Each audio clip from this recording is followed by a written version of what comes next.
Assalamualaikum warahmatullahi wabarakatuh. Allahu Akbar, Allahu Akbar, Allahu Akbar. La ilaha illallah, Allahu Akbar, Allahu Akbar, walillahil hamd. Saya Andi Sudirman Sulaiman, Gubernur Sulawesi Selatan, mengucapkan selamat merayakan Idul Fitri 1447 Hijriah 2026 Masehi. Sebulan penuh telah kita berpuasa, dan semoga Allah menjadikan kita orang-orang yang bertakwa dan menjadikan kita kembali fitrah, dan pada akhirnya kita mendapat ampunannya.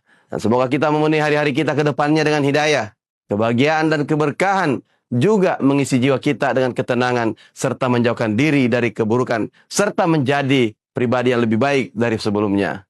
Jadikan momentum Idul Fitri ini untuk saling mendoakan kebaikan dan keberkahan.